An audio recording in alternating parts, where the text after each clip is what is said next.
Ayo, segera download Quran Tadabbur, tafsir dalam genggaman Anda. Bismillahirrahmanirrahim. Assalamualaikum warahmatullahi wabarakatuh.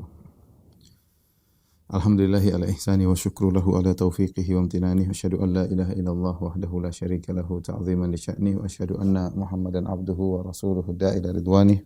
Allahumma salli alaihi wa ala alihi wa ashabihi wa ikhwani.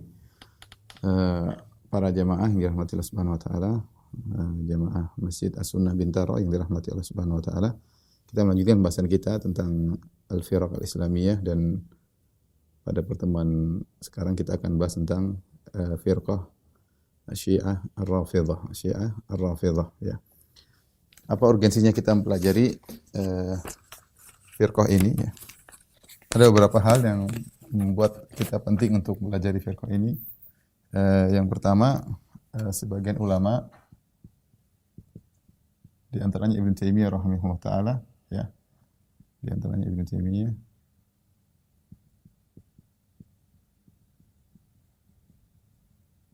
menganggap atau memasukkan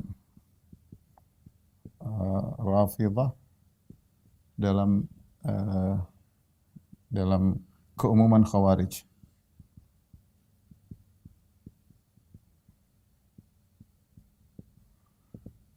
Dan ini sisinya cukup kuat dari sisi kenapa? Karena mengumpulkan dua sifat khusus Khawarij,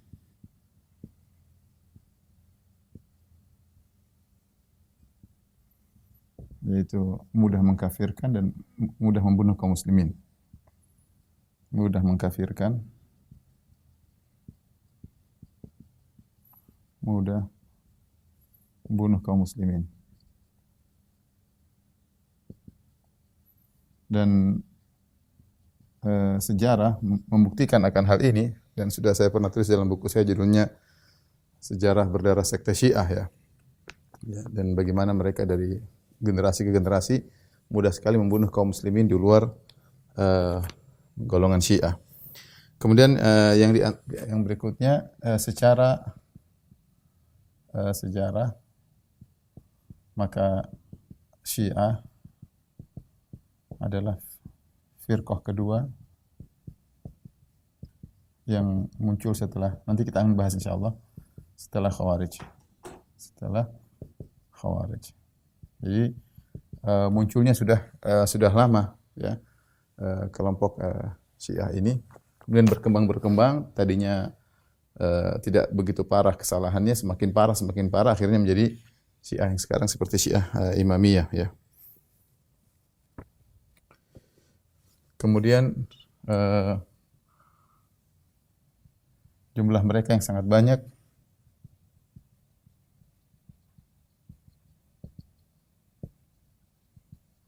bahkan memiliki negara, ya, atau pemerintahan yang benar-benar memperjuangkan paham Rafidhah, pemahaman Syiah. Oleh karenanya hampir rata-rata safir atau duta besar Iran, ya, ini contohnya Iran, jelas kita sama-sama tahu, ya. Rata-rata duta besar Iran adalah dai, ya. Rata-rata duta besar Iran adalah dai. Kalau kita tahu negara-negara lain duta besarnya bukan dai. Kalau Iran rata-rata duta besarnya adalah dai. Kemudian di antaranya yang membuat kita perlu mempelajari mereka, banyaknya pemudi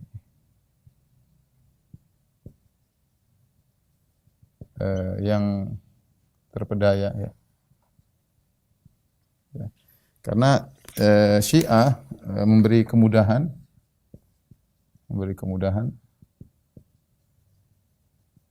menawarkan kemudahan, misalnya sholat dengan dijamak, ya, enak, ya, jamak terus. Kemudian ada pemuasan syahwat, yaitu nikah mut'ah. Tentu ini hal yang menarik, ya. Kalau zina haram, kalau nikah mut'ah bahkan bukan halal, bahkan dapat pahala. Jadi menarik sebagian orang untuk ikut dalam agama mereka. Belum lagi dakwah mereka dibungkus dengan atau dilabeli, dibingkai ya. Dibingkai dengan cinta dan membela Ahlul Bait. Ahlul Bait ya. Sehingga kita secara nurani namanya orang Islam cinta dengan Ahlul Bait. Siapa yang tidak cinta dengan keturunan Nabi sallallahu alaihi wasallam ya. Kemudian di antara hal yang membuat kita juga perlu untuk mempelajari Syiah Rafidhah, buku-buku lama ya. Buku-buku maqalat seperti Al-Fisal karangan Ibn Hazm atau Maqalatul Islamiyin karangan Abul Hasan Al-Asy'ari dan yang lainnya tidak membahas Syiah Rafidhah secara detail. Apalagi syubhat-syubhatnya.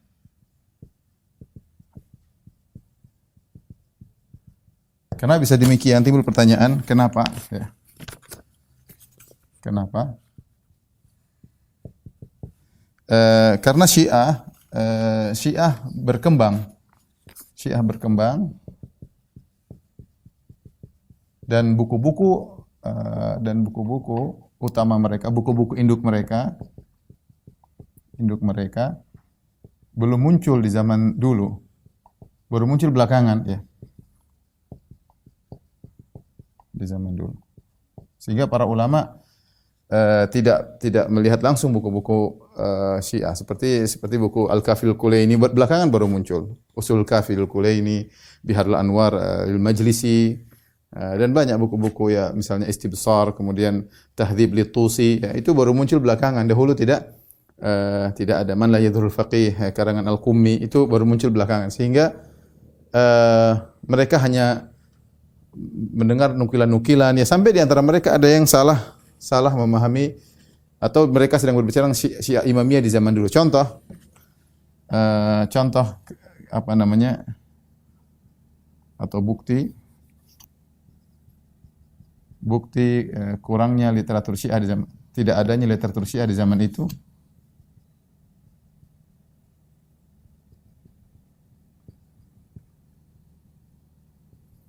Di antaranya misalnya An-Nawawi dalam Al-Minhaj beliau berkata Al-Imamiyah, Syiah Al-Imamiyah tidak mengkafirkan sahabat. Ya, hanya berpendapat, hanya menyatakan Ali radhiyallahu anhu lebih utama daripada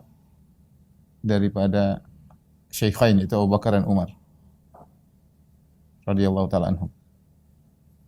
Tentu ini kesalahan fatal dari Imam Nawawi rahimahullah taala.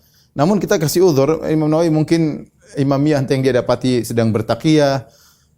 Padahal ini jelas kalau imamiyah pasti mengkafirkan para sahabat. Tapi ini contoh, padahal Imam Nawawi ya, mungkin abad ke-7 ya. Jadi beliau bisa sampai salah tentang hal ini. Karena saya katakan bisa jadi beliau dapati imamiyah yang sedang bertaqiyah, atau tadi dia tidak mendapatkan buku-buku. Demikian juga yang bahkan yang lebih jelas lagi Ibnu Taimiyah yang punya buku khusus Minhajus Sunnah Nabawiyah, membantah Ibnu Tahir dalam dicetak 9 jilid ya. Beliau mengatakan, telah sampai kepadaku kabar dari orang yang thiqah bahwasanya orang-orang Syiah merasa kalau mereka pergi ke kuburan seperti berhaji. Jadi Ibnu Taimiyah ini benar, ini Ibnu Taimiyah tidak salah, tapi Ibnu Taimiyah tidak baca buku mereka. Dia hanya mengatakan telah mengabarkan kepadaku orang yang thiqah. Padahal masalah kalau pergi ke kuburan Husain nilainya seperti 20 kali haji, dalam buku-buku mereka banyak. Kalau sekarang, tapi di zaman Ibnu Taimiyah buku tersebut tidak ada.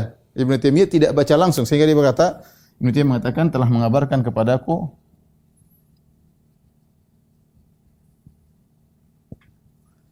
kepadaku orang yang thiqah, terpercaya, ya, bahwa Syiah berpendapat pergi ke kuburan atau ziarah kubur wali-wali mereka, maksudnya ziarah kubur Husain, ya, sama dengan haji.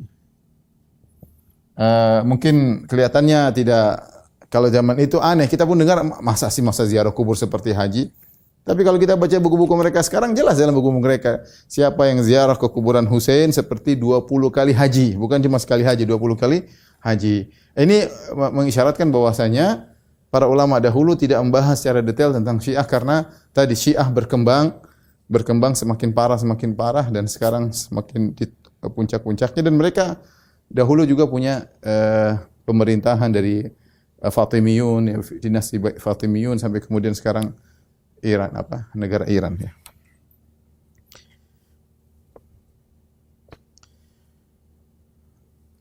Oleh karenanya kalau kita dapati mereka membagi, orang-orang lama dulu membagi Syiah, ya, yang al-ghulu, ya, Syiah yang ghulu, yang kemudian ada, ya, di antaranya mereka bilang Syiah yang ghulu adalah mengkafirkan para sahabat. Ya. Kemudian komentar ulama Syiah sekarang justru keguluan, ya, sikap ekstrimnya Syiah yang dulu dianggap ekstrim oleh golongan Ahlussunnah merupakan perkara yang daruri, yang harus ada pada kita, yaitu mengkafirkan para sahabat, ya. Kemudian di antara hal yang paling penting juga yang buat kita harus belajar Syiah, ya. Akidah Syiah benar-benar, ya, berbeda dengan akidah kaum muslimin secara umum. Ya, ini saya fokus terutama Syiah Imamiyah. Nanti ada Zaidiyah, ada Ismailiyah, ada Kaisaniyah, akan kita bahas setelah ini. Tapi ini secara umum saya bicara tentang akidah Syiah Al-Imamiyah, ya. Nah, ketika literatur berbeda, ya, kenapa? Karena sumber hukumnya berbeda.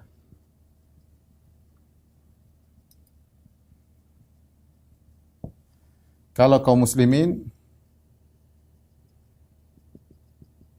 sumber hukumnya apa? Al-Qur'an. Sumber hukumnya adalah Al-Qur'an. Kemudian hadis-hadis Nabi. Kemudian ijma' dan qiyas, ya. Tapi kalau Syiah,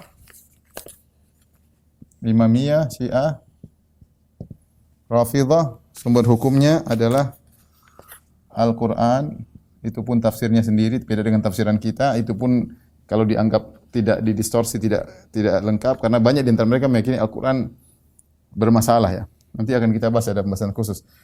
Kemudian hadis-hadis Nabi, ini pun yang mereka pilih. Yang paling penting adalah perkataan para imam. Perkataan para imam.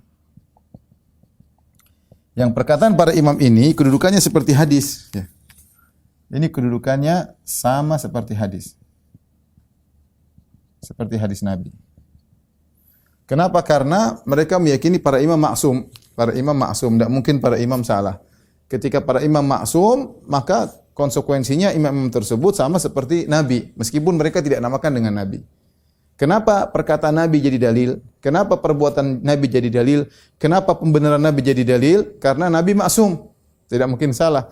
Sehingga perkataan, perbuatannya, pembenarannya semua jadi hujjah. Nah, ketika imam-imam yang 12 diyakini maksum oleh mereka, ya, imam 12 maksudnya dari Ali bin Abi Thalib, kemudian Hasan, kemudian Husain, kemudian Ali bin Husain, kemudian Muhammad bin Ali, Muhammad Al-Baqir, kemudian Ja'far As-Sadiq, kemudian Musa Al-Kazim, kemudian Ali Ridha, Muhammad Al-Jawad, kemudian Ali Al-Hadi, kemudian Hasan, kemudian Muhammad bin Hasan Al-Askar. Semuanya maksum. Ketika imam tersebut maksum, berarti perkataannya juga dalil, perbuatannya dalil, pembenaran juga dalil. Sehingga kedudukannya sama seperti hadis-hadis Nabi. Inilah yang buat kita tidak mungkin bersatu antara Syiah dan Islam, tidak mungkin gabung dan sangat sulit kita berdialog dengan mereka. Sangat sulit karena sumber hukum berbeda. Ya, saya pernah diskusi sama waktu itu ada orang terpengaruh Syiah, kemudian saya dipanggil, saya diskusi sama seorang Syiah ya. Saya bilang kita nggak mungkin sama. Ya. Dia tidak bisa mengingkari. Anda punya sumber hukum yang tidak sama, yang tidak ada pada kita. Sumber hadis-hadis imam. Bayangkan ya, gampangannya. Biharul Anwar karya Al-Majlisi mencakup hadis-hadis imam entah berapa puluh ribu hadis imam. Bukunya saja 110 jilid. Bukunya 110 jilid. Sahih Bukhari paling 4. Ini 110 jilid. Bayangkan. Entah perkataan imam banyak banget situ yang kita tidak tahu hukum itu punya hukum sendiri. Karena setiap perkataan imam seperti hadis. Maka ini menjelaskan kita nggak mungkin bisa kompromi. Kalau kita berdialog sama orang Khawarij banyak yang sadar, mudah mereka sadar. Kenapa? Karena sumber hukumnya sama orang Khawarij. Al-Quran, hadis. Hanya saja mereka salah paham tentang Al-Quran, hadis, tidak ngerti. Tinggal ada orang yang cerdas yang bisa menjelaskan sisi pendalilan atau makna dari kandungan ayat dan hadis, maka orang Khawarij bisa sadar ya. Yang punya pemikiran takfir, yang ngebom sana sini ya. Sebagaimana terjadi banyak di Arab Saudi, banyak di antara mereka sadar setelah diadakan diskusi dan dialog. Anak-anak muda yang hanya memahami sepenggal ayat, sepenggal hadis, akhirnya membunuh secara babi buta ya. Tapi kalau Syiah repot, gimana cara kita berdialog? Karena sumber hukumnya berbeda. Oleh karenanya Al-Qummi punya buku judulnya Al-I'tiqadat. Al-Qummi disebut dengan Dinul Imamiyah. Buku tersebut dikenal dengan judulnya dengan Dinul Imamiyah ya. Ya. Jadi I'tiqadat buku Ibni Babawayh. Buku tersebut dikenal dengan Dinul Imamiyah. Ada bukunya Syiah judulnya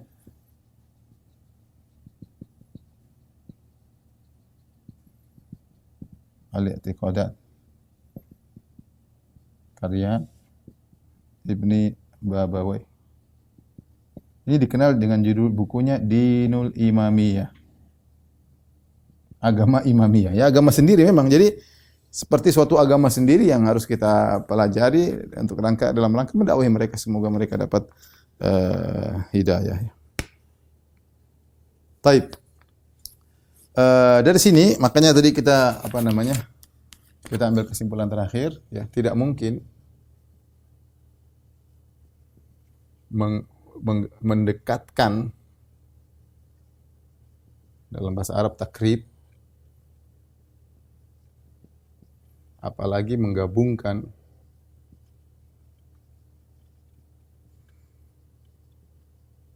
antara Sunni dan Syiah. Sunnah dan Syiah. Dulu ada guru saya bilang, as-sunnah wa Syiah la yajtami'an bainahuma barzakhun la yabghiyan. Enggak mungkin sunnah dan Syiah itu bersatu. Dari sisi literatur yang berbeda, ya. Sama sebenarnya kalau kita dialog sama Ahmadiyah, mungkin enggak gabung Ahmadiyah dengan kita? Enggak mungkin. Nah, nabinya beda, ada nabi baru, terus gimana mau gabung? Kita hanya bisa diskusi, bisa dialog, bisa ketemu kalau sumber kita sama. Kalau sumber udah beda, nggak mungkin ya. Nggak mungkin ya. Kalau kita Khawarij, Mu'tazilah, Murji'ah, semua firqah-firqah masih sumbernya sama. Al-Quran Sunnah hanya sekedar pemahaman yang adu-adu argumentasi, tapi sumbernya sama. Tapi kalau dia bicara tentang Ahmadiyah misalnya atau Syiah Rafidhah, maka sulit untuk mau mentakrib, mendekatkan, apalagi menggabungkan. Oleh karenanya dulu sempat gempar, sempat heboh dai-dai yang menyuruh kepada takrib, pendekatan antara Sunnah dan Syiah, dan semuanya gagal, nggak bisa. Apalagi terjadi peperangan-peperangan, bagaimana orang Sunnah yang dibunuh baik di Suriah maupun di Iran, yang mereka berkata uqtulus sunnah wadkhulul jannah, bunuh orang-orang Sunnah masuk surga. Itu syiar mereka ketika mereka membantai saudara kita di Suriah ya. Jadi tidak mungkin mereka mendekatkan apalagi menggabungkan antara Sunnah dan Syiah. Tinggal kita hidup berpolitik, bertetangga dengan mereka dengan cara yang baik. Tapi kalau secara agama tidak mungkin mau dekat, apalagi bersatu. Politik silakan, politik dengan siapa saja bisa kita lakukan. Dari dua sisi penting ya. Dari dua sisi penting. Pertama, sumber hukum yang berbeda, sebagaimana tadi saya jelaskan.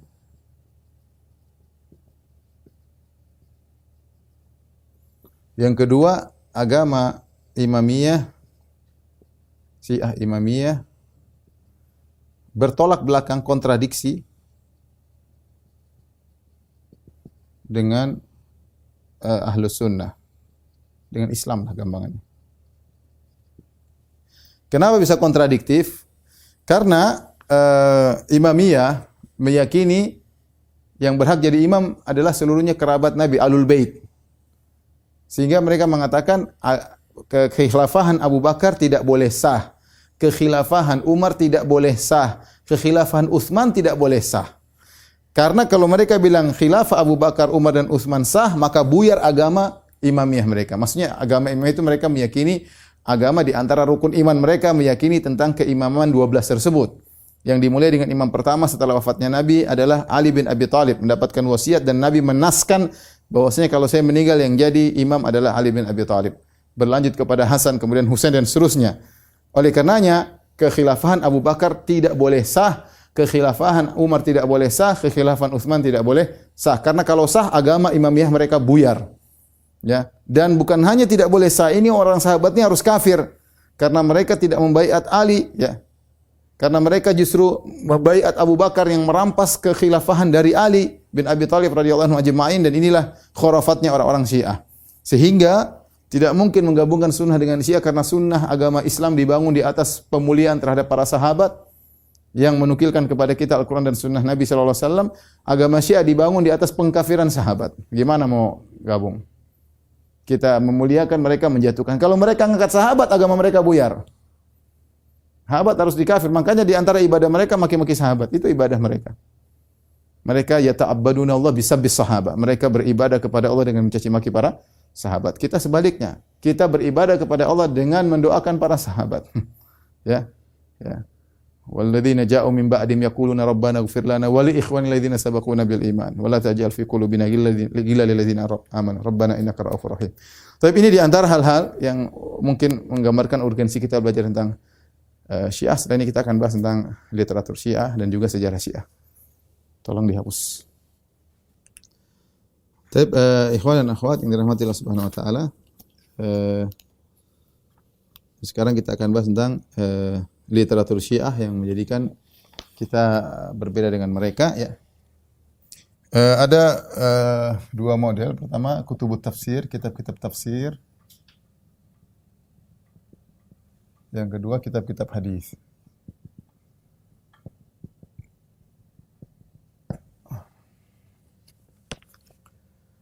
Kitab-kitab tafsir di antaranya tafsir yang terkenal Tafsirul Qummi, Al-Qummi, kemudian ada tafsir Al-Ayyashi,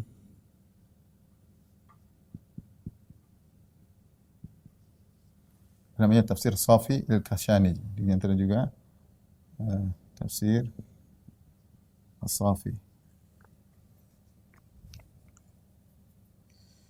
Al-Kashani dan yang lainnya. Tapi adapun kutubul hadis maka ada dibagi dua. Yang pertama adalah Al-Usul Al-Arba'ah,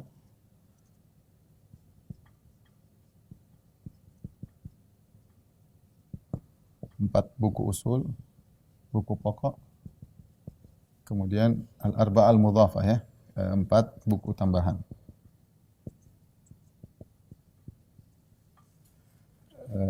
Empat buku tersebut, yang pertama adalah Usulul Kafi. Usul Kafi ini karangan Al-Kulaini.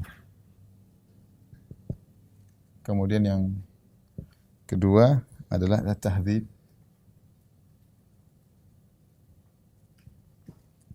At-Tusi. Dan yang ketiga adalah Al-Istibsar,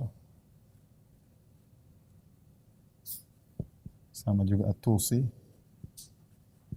Dan yang keempat Man la yahdurul faqih.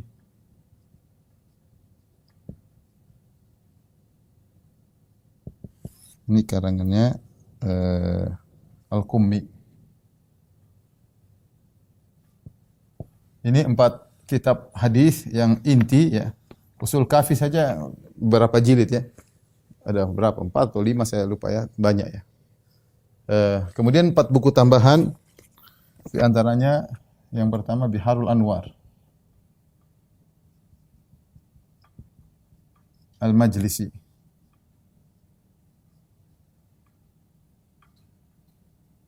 Ini tadi saya sebutkan 110 jilid ya. Ini lebih dari sekitar 110 jilid. Banyak banget ya. Di internet ada. Dulu kita sulit mencari buku mereka, sekarang di internet ada ya. Mereka tinggal download saja kalau mau lihat ya. Kemudian juga Al-Wafi Al-Kasani. Kemudian ketiga adalah Al-Wasail Al-Hur Al-Amili. Kemudian 4 Mustadrakul Wasail adalah At-Tabarsi, An-Nuri At-Tabarsi.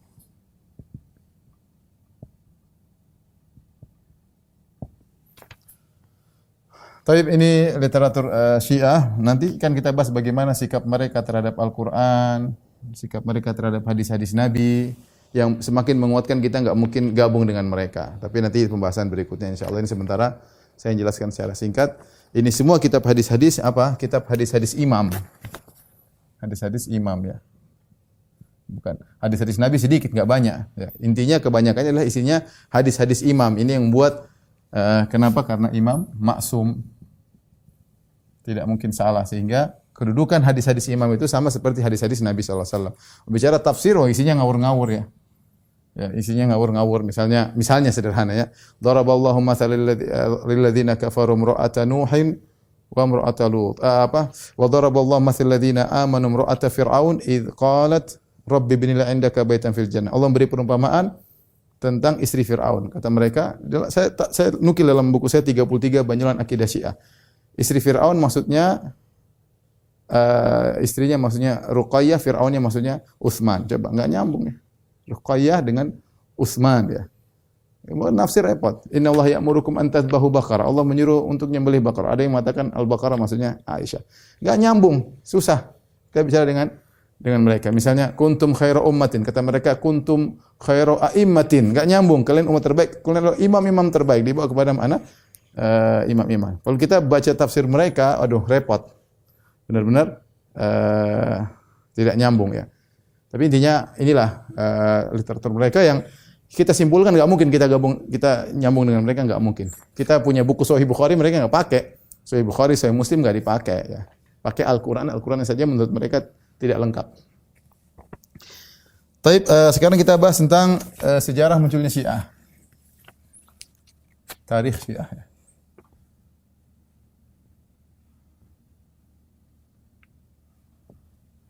Sejarah munculnya Syiah.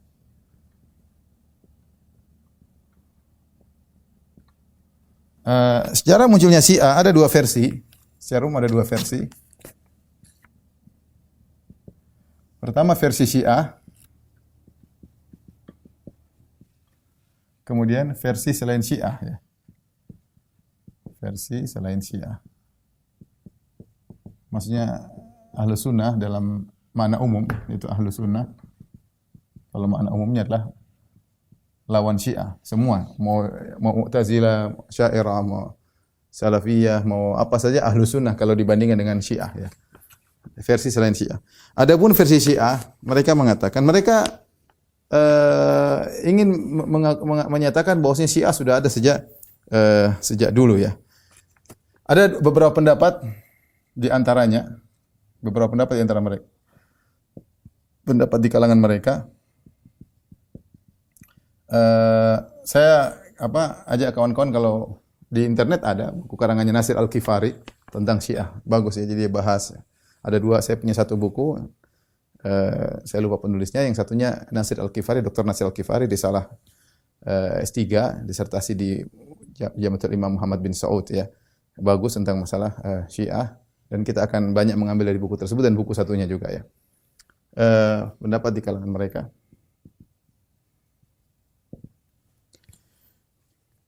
Di antaranya ada yang berpendapat bahwasanya tidak semua nabi Katanya Nabi bersabda, ada hadis palsu. Hadis palsu. Hadis palsu menurut kita, menurut mereka benar. Nabi sallallahu alaihi wasallam bersabda, perhatikan. Ma ba'atsallahu nabiyyan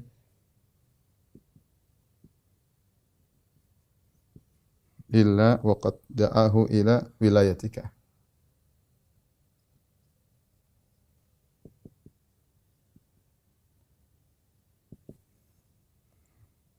Ta'ian au karihan. Jadi Nabi pernah bilang sama Ali, wahai Ali, tidaklah seorang nabi pun diutus oleh Allah kecuali Allah menyuruh dia untuk menuju kepada kewalianmu. Ya, disuruh untuk menuju kepada kewalianmu, taat atau benci. Ya, ini pendapat ya. Hadis palsu kata mereka bahwasanya sejarah Syiah ini maksudnya apa? Sejarah Syiah sudah ada sejak zaman Nabi Adam. Ya. Maksudnya Syiah itu sudah disebut-sebut sejak zaman Nabi Adam. Buktinya apa? Tidaklah Allah mengutus Nabi kecuali disuruh untuk menyebut tentang kewalian Ali atau keimamahan Ali. Kemudian juga mereka berdalil dengan firman Allah Subhanahu wa taala, walaqad ahdina ila adama min qabl fanasiya. Ya. Allah berfirman, walaqad ahdina ila adama min qablu fanasiya wa lam najid lahu azma. Kami telah mengambil janji kepada Adam sebelumnya, ya. Fanasiya, Adam lupa. Adam lupa. Lupa apa? Lupa menyampaikan bahwasanya Ali adalah imam. Jadi ini omong kosong, ini perkataan mereka. Jadi semua nabi, mau Nabi Adam, Nabi Nuh, Nabi Musa, Nabi Harun, Nabi Sulaiman semua ngomongin tentang keimamahan Ali. Ini khurafatnya orang Syiah. Tapi mereka ingin menggambarkan bahwasanya kewalian Ali atau keimaman Ali sudah ada dari awal sejak Nabi Adam, hanya saja Nabi Adam lupa. Bahkan mereka mengatakan juga, kata mereka bahwasanya setiap sahifah, setiap kitab suci dan sahifah para nabi, sahifah Ibrahim dan yang lainnya para nabi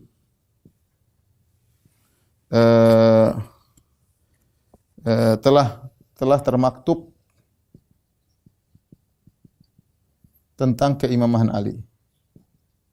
Tentang keimaman Ali bin Abi Thalib radhiyallahu taala. Ini jelas ngawur, tapi ini pendapat pertama di kalangan orang Syiah.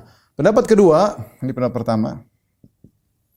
Pendapat kedua di kalangan orang Syiah, kata mereka, ini mungkin bagi mereka tidak masuk akal, ini terlalu mengada-ngada. Kata mereka yang logis, lebih logis. Ini lebih logis, meskipun juga ngawur. Bahwasanya Syiah sudah terbentuk sejak zaman Nabi sallallahu alaihi wasallam. Bagaimana maksudnya? Maksudnya Nabi telah mengkhususkan. Jadi Syiah itu apa bahasa Arab? Syiah itu maknanya banyak. Di antaranya ada maknanya bisa kelompok Syiaan, tapi di antara maksud mereka Syiah maksudnya golongan.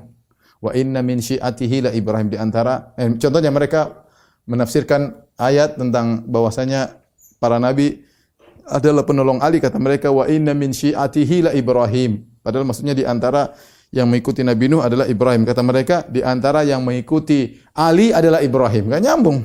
Ayat mereka bawakan semua kepada keimaman Ali.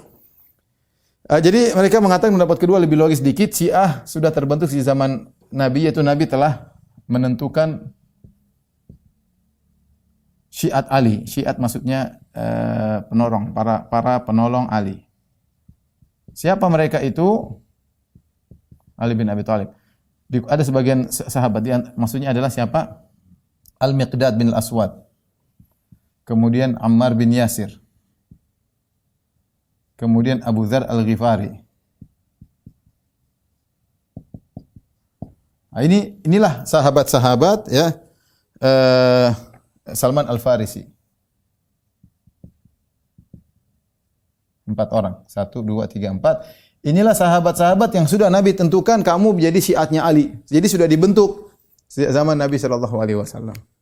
Ini bantahan kepada ini gampang sekali. Ini bantahan katanya setiap nabi sebenarnya sudah ada sebut tentang keimaman Ali. Mana kitab suci Taurat, Injil bicara tentang keimaman Ali. Terlalu gulu berlebihan kepada Ali. Enggak ada.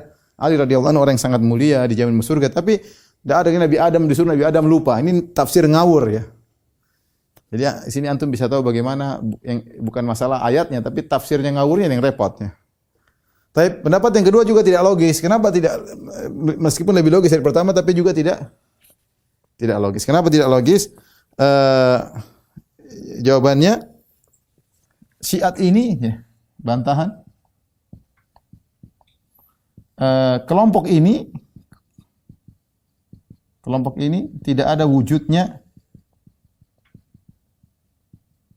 di zaman Abu Bakar, Umar, Utsman, bahkan di zaman Ali. Kalau mereka bilang muncul di zaman Ali, sekarang apakah di zaman Abu Bakar kelompok muncul, ada bahasa kita gengnya Mikdad, Ammar, Abu Dzar Al-Ghifari sama Al-Faisi, ini geng Syiatnya Ali, enggak ada di zaman para sahabat, enggak ada. Jadi hanya khurafat mereka. Bantahan yang kedua, taruhlah geng tersebut ada. Taruhlah ini bahasa kasarnya ya, geng tersebut ada. Maka apa sih keyakinan geng tersebut? Jangan geng lah, kelompok tersebut terhadap Abu Bakar dan Umar. Tanyakan. Ya, taruhlah Mikdad radhiyallahu anhu, Ammar bin Yasir radhiyallahu anhuma, Abu Dzar Al-Ghifari radhiyallahu anhu, Salman Al-Farisi benar-benar adalah geng pembela Ali. Nah, keyakinan mereka terhadap Abu Bakar, Umar apa coba? Apakah sama seperti kalian sekarang mengkafir kafirin Abu Bakar dan Umar? Jawabannya tidak.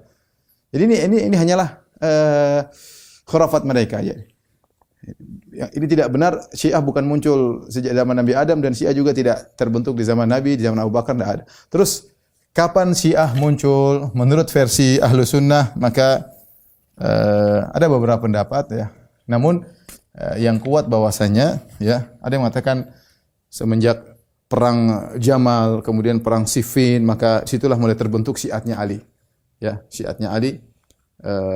Kemudian ada yang mengatakan setelah Maqtal Husain, setelah terbunuhnya Husain radhiyallahu taala anhu, mulai muncullah Syiahnya Ali ya.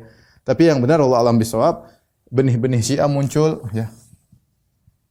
Benih-benih Syiah muncul dari seorang tokoh yang bernama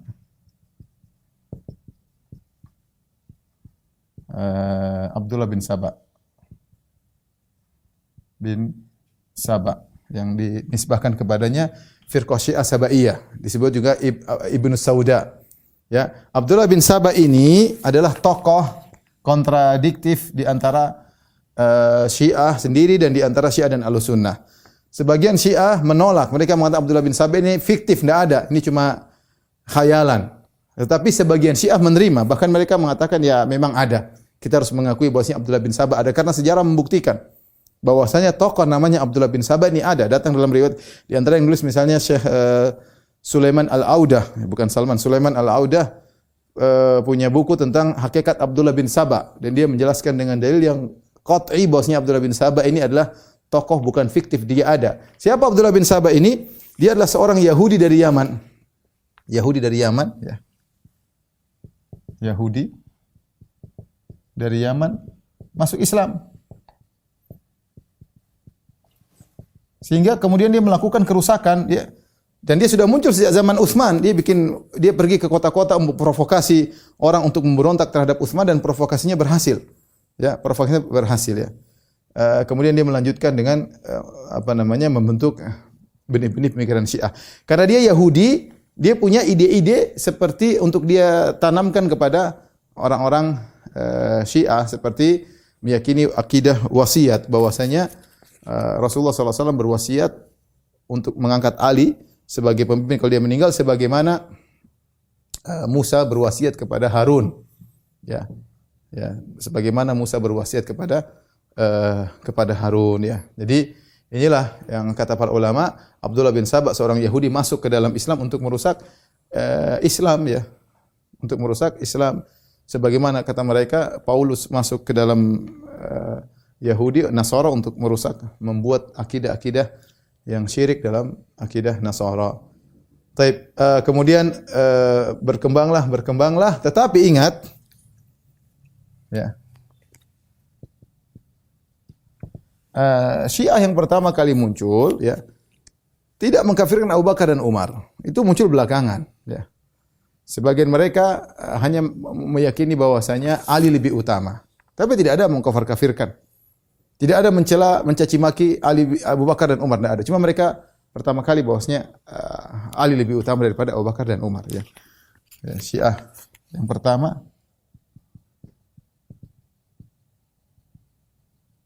hanya sekedar meyakini Ali lebih utama jadi khalifah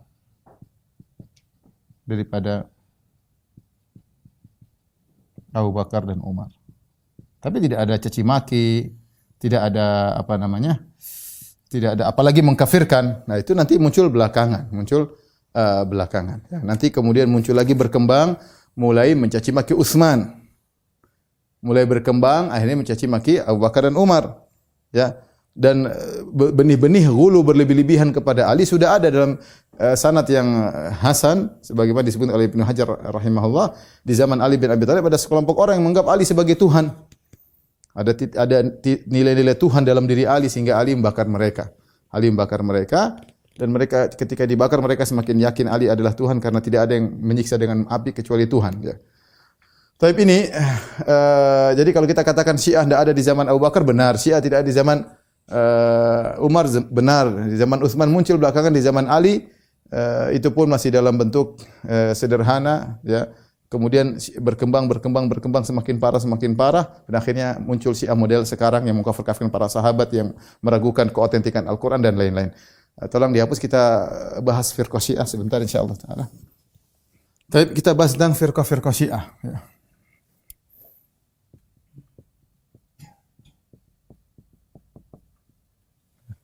Firqah Syiah ya. Sejarah ya tentunya. Sejarahnya. Ali bin Abi Thalib tentunya semuanya kembali kepada Ali bin Abi Thalib radhiyallahu taala anhu. Ali bin Abi Thalib punya istri di antaranya Fatimah. Kemudian setelah Fatimah meninggal dia menikah dengan beberapa wanita, di antaranya adalah Khawlah binti Ja'far. Khawlah binti Ja'far Al-Hanafiyah. Dari apa namanya Banu Hanifah, di Najd ya. Dari Fatimah kemudian punya beberapa anak ya. Ada namanya Al-Hasan, Al-Husain ya. Al-Hasan kemudian Al-Husain. Kemudian ada Al-Muhsin atau Al-Muhassin ya. Al-Muhsin. Kemudian ada namanya Ummu Kulthum ya.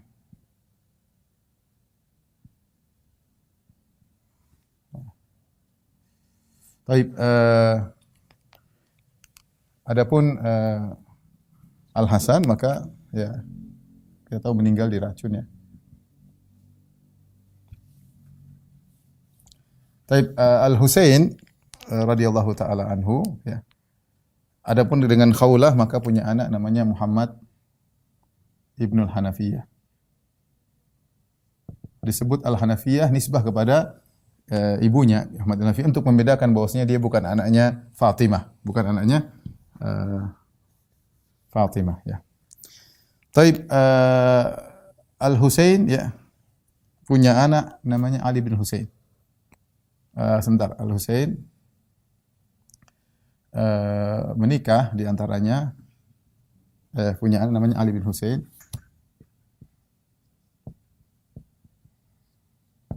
kemudian Ali bin Husain menikah di antaranya dengan Fatimah bintul Hasan kalau tidak salah. Saya catat sebentar. Iya, Fatimah binti Hasan. Fatimah bintu Hasan. Al-Hasan. Kemudian dia punya ummu walad. Ummu walad maksudnya budak yang dia gauli dan punya anak. Ya. Dari ummu walad ini punya anak namanya Zaid. Zaid. Adapun dari Fatimah bintul Husain di antara anaknya namanya Muhammad Al-Baqir ya. Muhammad yang dikenal dengan Muhammad Al-Baqir. Kemudian Muhammad Al-Baqir punya anak namanya Ja'far As-Sadiq. Ja'far As-Sadiq punya anak ya. Dua di antaranya Musa sama Ismail. Ismail punya anak namanya Muhammad. Ismail ini yang lebih tua, ini lebih tua.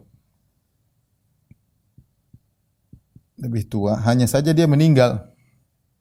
Hanya saja dia meninggal. Di sini kemudian terpecahlah, muncullah firqah namanya Ismailiyah. Ismailiyah karena menurut mereka keimaman harus berlanjut kepada yang lebih tua, sehingga mereka tidak menerima keimaman Musa. Dilanjutkan Musa Al-Kazim, kemudian punya anak namanya Ali Ridha. Kemudian dari Ali, kemudian Muhammad Al-Jawad, kemudian Ali Al-Hadi, kemudian Al-Hasan, kemudian Muhammad bin Hasan. Muhammad bin Al-Hasan Al-Askar. Al-Mahdi, inilah Al-Mahdi Al-Muntazar. Tapi kita kasih angka, mereka memiliki 12 imam, 1, kemudian 2, 3, 4, 5, 6, 7, 8, 9, 10, 11, ini 12. Nah, dari sini muncul firqah Ismailiyah. Ismailiyah, firqah Ismailiyah. Di sini muncul firqah namanya Zaidiyah, ya. Firqah Zaidiyah. Dari sini muncul namanya firqah Al-Kaisaniyah. Al-Kaisaniyah. Baik, kita jelaskan sedikit. Jadi Zaid adalah jadi Ali bin Husain ini, Ali bin Husain, anaknya Husain, dia menikah dengan seorang, disebutkan dalam sejarah, wallahu a'lam bishawab, dia menikah dengan putri Yazdajir dari Persia. Dia menikah dengan seorang wanita dari Persia, kemudian anaknya sebentar. Bukan Ali bin Hasan. Ada satu, pokoknya ada di antara mereka Al-Husain. Al-Husain menikah dengan seorang putri dari Persia, maka anaknya Ali bin Husain. Al-Husain disebutkan dia menikah dengan wanita Persia. Bahkan wanita Persia adalah putri raja Yazdajir. Wallahu a'lam akan berita ini, sehingga orang-orang Iran yang mereka adalah notabene-nya Persia, perhatian dengan darah Persia. Jadi mereka meyakini Ali bin Husain darah Persia yang kemudian berlanjut sampai imam mereka ya. Karena mereka tidak mengambil dari keturunan Hasan ya. Untuk melanjutkan tentang keimamahan. Taib, jadi Ali bin Husain punya anak namanya Zaid. Zaid ini adalah orang yang dia yataradda an Abi Bakar wa Umar. Jadi dia mendoakan, dibilang Abu Bakar radhiyallahu anhu, Umar radhiyallahu anhu. Kemudian muncullah namanya firqah Zaidiyah. Firqah ini dulu banyak di Yaman. Saya sempat ngobrol dengan sebagian mereka, dan mereka yang paling dekat dengan Ahlus Sunnah dari secara fikih, dari secara akidah ya.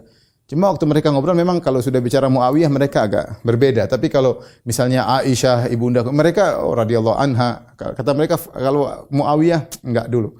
Apakah mereka terpengaruh dengan Rafidhah atau tidak ya? Namun sebagian dari mereka, dijelaskan oleh para ulama, sebagian dari Zaidiyah hanya sekedar Zaidiyah secara fikih, secara akidah sama dengan Imamiyah. Ada sebagian mereka Zaidiyah hanya sekedar mazhab fikih. Adapun secara akidah sama seperti Imamiyah ya. Imamiyah maksudnya ini Itsna Asyariyah. Inilah yang disebut dengan mazhab Imamiyah Itsna Asyariyah. Mazhab Imamiyah itu semuanya Imamiyah. Firqah Al-Kaisaniyah juga Imamiyah karena mereka meyakini bahwasanya keimamahan melalui Muhammad bin Hanafiyah. Firqah Zaidiyah juga meyakini Imamiyah, meyakini keimamahan. Ismailiyah juga meyakini keimamahan tapi menurut mereka dari jalur ke Ismail. Kemudian Itsna Asyariyah juga adalah Imamiyah sama, mengakui keimaman tapi melalui Musa Al-Kazim. Yang tersebar di alam Islam sekarang paling banyak yang ini, Itsna Asyariyah. Ya, Itsna Asyariyah.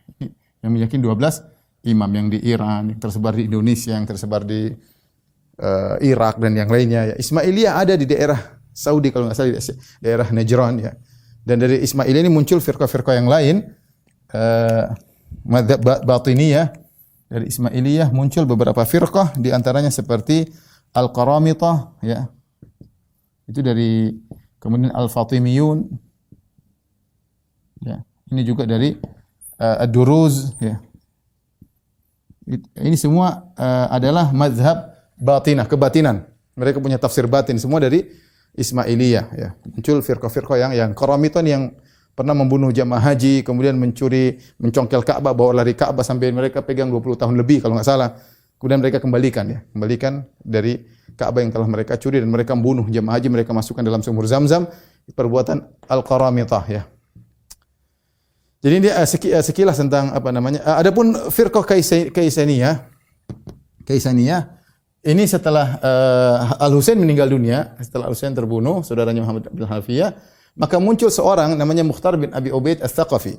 Mukhtar bin Abi Ubaid Ats-Tsaqafi kemudian mengaku dia adalah dai dari Muhammad bin Hanafiyah, mengajak untuk menangkapi pembunuh Husain. Ditangkap, jadi kebetulan dia punya kekuasaan, dia ditangkap satu persatu, ditangkap sama Mukhtar bin Abi Ubaid Ats-Tsaqafi, tetapi Muhammad bin Hanafiyah tidak setuju karena mereka terlalu berlebihan terhadap Muhammad bin Hanafiyah. Disebut dengan firqah Al-Kaisaniyah karena disebutkan dia ditemani oleh Mukhtar Ats-Tsaqafi, ditemani oleh seorang maula Muhammad bin Hanafiyah namanya Kaisan, sehingga disebut firqah Al-Kaisaniyah. Ini secara sederhana, tapi yang kita mau fokuskan adalah ini ya, yang Itsna Asyariyah ya. Kalau ada waktu kita akan bahas Ismailiyah itu apa, tapi tidak begitu pengaruh di Indonesia. Yang pengaruh adalah ini, yang dari Iran adalah firqah Imamiyah Itsna Asyariyah ya. Imamiyah karena mereka meyakini keimamahan, disebut Itsna Asyariyah karena imam mereka 12 ya. Ini sementara yang bisa saya sampaikan. Rekan-rekan yang rahmatillah subhanahu wa taala, jamaah Masjid As-Sunnah Bintaro, insyaallah kita lanjutkan pada pekan depan tentang Rafidhah ya. Tapi demikian saja. Saya banyak pertanyaan tapi saya tidak bisa jawab. Insyaallah kita tunda mungkin di pertemuan berikutnya. Kurang lebih saya mohon maaf. Wabillahi taufiq wal hidayah. Assalamualaikum warahmatullahi wabarakatuh.